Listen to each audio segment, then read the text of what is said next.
Isang mapagpalang linggo sa ating lahat. Ang mensahe po ng Diyos ngayong umaga ay pinamagatang, When God tests your faith.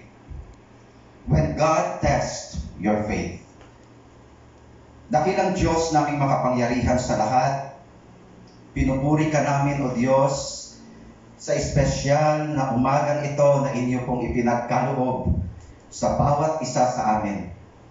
Bagamat hindi kami nagkatipon physically, Panginoon, as a church, pero kami po ay nagpapasalamat virtually, kami ay nagkakaisa, Panginoon, para sambahin ang iyong banal na pangalan.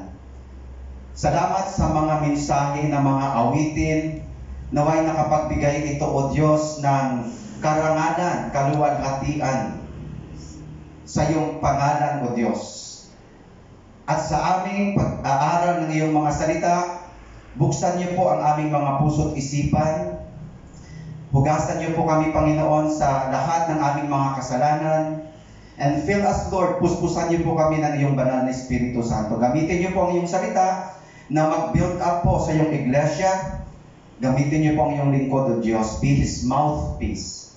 Glorify your name in our midst, in Jesus' name. Amen. 1 Peter chapter 1, verse 7.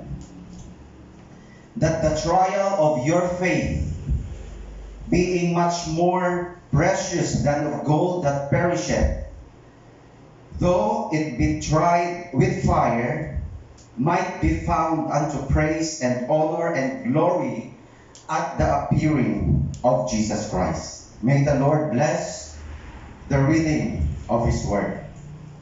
Tingnan muna natin yung biblical background at kukunin ko po ito sa life application.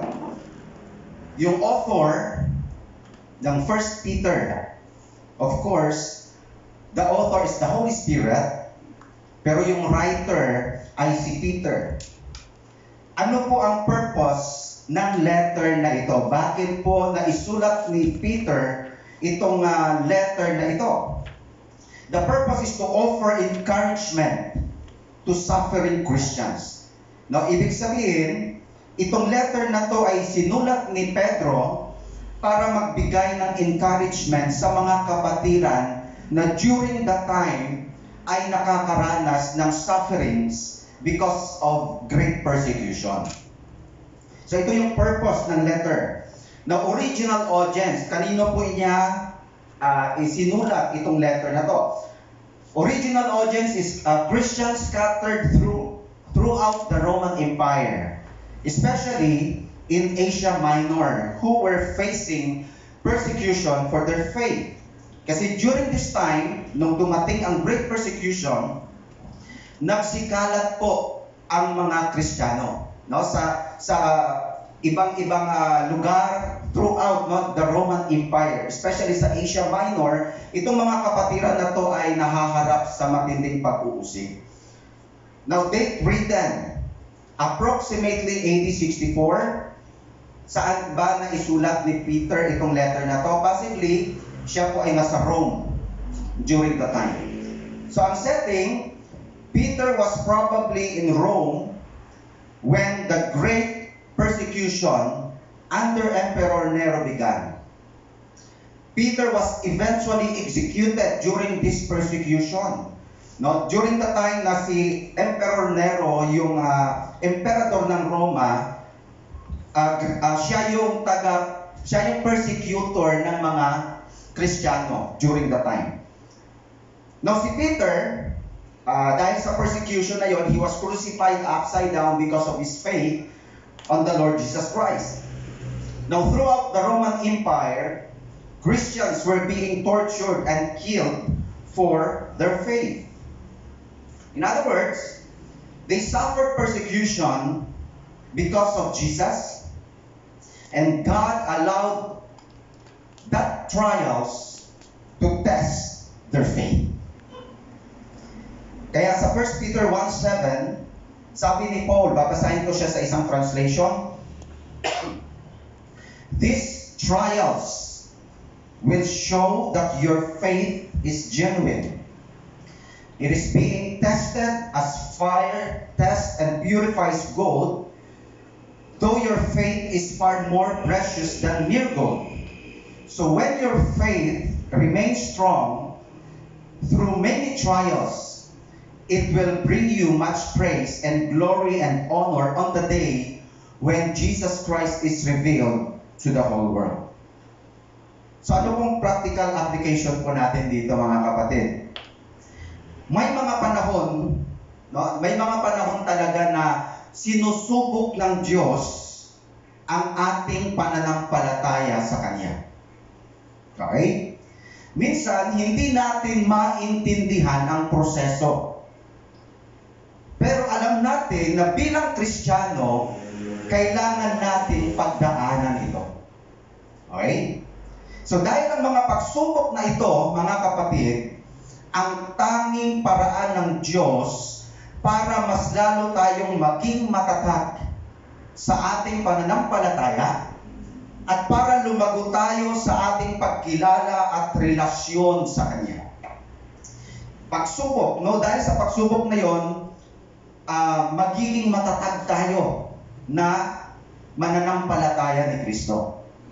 When God tests our faith, there are three biblical truths God wants us to learn and consider this morning. Number one, when God tests our faith, He uses trials to see if our faith is genuine. Ulitin ko po. When God tests our faith, He uses trials to see if our faith is genuine.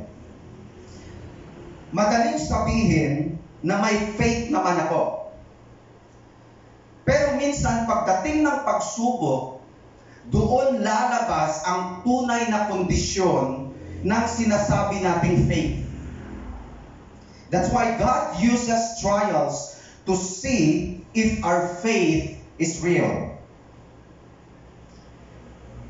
Now, during my COVID-19 experience, talagang sinubok ng Diyos, mga kapatid, ang aming pananampalataya sa Kanya. Kung hanggang saan ba kami kakapit sa Kanyang mga pangako, at kung hanggang saan ba kami magtitiwala sa Kanya, lalo na sa panahon ng pagsubok. Now, sa verse na ito, ginamit po ni Peter ang gold as an illustration. Babasahin ko siya sa Tagalog translation, verse 7. Para masubukan kung talagang tunay ang pananampalataya ninyo. Katulad ng ginto, sinusubok ito sa apoy para malaman kung tunay o hindi. Pero mas mahalaga ang pananampalataya natin kaysa ginto na nawawala. Kaya kapag napatunayang tunay ang pananampalataya nyo, papupurihan kayo at pararangalan pagdating ni Jesucristo. Ibig sabihin, mga kapatid, the more na nasusubok ang ating pananampalataya, the more lumalabas ang tunay na kalidad nito. That's why God uses trials to see if our faith is genuine. Now, kapatid, marahil dumating ka na rin sa punto sa buhay mo bilang isang Kristiyano na sinubok din ng Diyos ang faith mo sa Kanya. Marahil dumaan ka rin sa matinding problema, lalo na itong pandemic na to. Marahil nakaranas ka ng matinding pangangailangan, o marahil nagkaroon ka ng isang matinding karamdaman. At lahat ng iyon ay parte ng pagsubok na inalaw ng Diyos sa iyo. But always remember this, God uses trials to see if our faith is real. Kung hindi totoo ang faith mo kay God, yung trials na yan ang maglalayo sa iyo sa Diyos. Pero kung totoo ang faith mo kay Lord, Yung trials na yan ang magtutulak palalo sa'yo para maging closer and stronger ka kay Lord. God uses trials to see if our faith is genuine. The second biblical truth that God wants us to learn and consider, when God tests our faith, not only He uses trials to see if our faith is genuine, secondly, He uses trials to stretch out our faith in Him. He uses trials to stretch out our faith in Him. August 18, na-confine ako sa Metro Vegan Hospital dahil mababa na masyado yung oxygen level ko. Kaya pala during the time, medyo hirap akong huminga, no? O nahirapan ako na huminga. Mababa na masyado yung oxygen level. August 19, na-swab test ako. August 21, na-confirmed, mga kapatid, na positive ako sa COVID at may moderate bilateral pneumonia ako. 10 days kami sa hospital, naka-oxygen, naka-dextrose, ang daming ginawang test, x-ray, at ang daming gamot na binigay sa akin. During those 10 days of my trying moments, God really stretched out our faith in Him. Talagang na-stretch out ng Panginoon yung aming pananampalataya. He teaches us to depend upon His promises. During that time na andun kami sa hospital, He teaches us to depend upon His promises. Yung bang wala ka ng ibang makapitan at mapanghawakan, kundi mga pangako na lang ng Panginoon. Promise that He is our great healer. Promise that He is our great provider. Promise that He is our strength. Promise that He is our deliverer. Promise that He is our constant companion. Promise that He is our good shepherd. He teaches us to depend upon His promises. Every day, every time na magbibigay ng pagkain yung Metro Vegan sa aking lunchbox, everyday mayroong nakadikit na mga Bible verses and mga quotations. At yung mga Bible verses na yon, mga promises ng Panginoon, at yun ang nagpalakas sa amin. He teaches us to depend upon His promises. He teaches us to rely on His power. That He can still do what seems impossible. And He can still perform miracles. Hindi ko iniisip na may COVID ako dahil alam ko that God has a purpose. Nang isang araw, dumating yung doktor, sabi ng doktor, nalampasan mo na yung critical stage. He teaches us to rely on His power, that He can still do what seems impossible. And He can still perform great miracles. He teaches us to dwell on His provision, that His provision is always on time, and He uses instruments to provide our needs. Every day, binibigyan kami ng update ng bill. Pero sabi namin ni Ma'am Pen, Lord, we know that You will provide. At pinatunayan ng Diyos, mga kapatid, that He is our great provider. He teaches us to trust His purpose and plan, that all things work together for our own good and for His own honor and glory. Now, at the end of the day, He wants us to realize that He is using my physical condition and current situation to stretch out our faith in Him. Now kapatid, baka yung pagsubok na hinaharap mo sa ngayon ay paraan pala ni Lord para i-stretch out ang pananampalataya mo sa Kanya. Hayaan mo lang na gawin ni Lord ang purpose at plan niya sa buhay mo sa pamamagitan ng mga pagsubok na inalaw niyang maranasan mo. When God tests our faith, He uses trials to stretch out our faith in Him. Yung pangatlo po, the third biblical truth that God wants us to learn and consider. When God tests our faith, He uses trials to strengthen our spiritual life. He uses trials to strengthen our spiritual life. But we must learn to face trials in God's perspective, not in human point of view.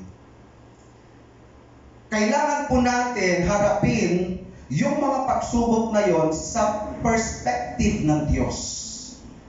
Bakit? Kasi kung haharapin po natin ito in human point of view, we will be discouraged.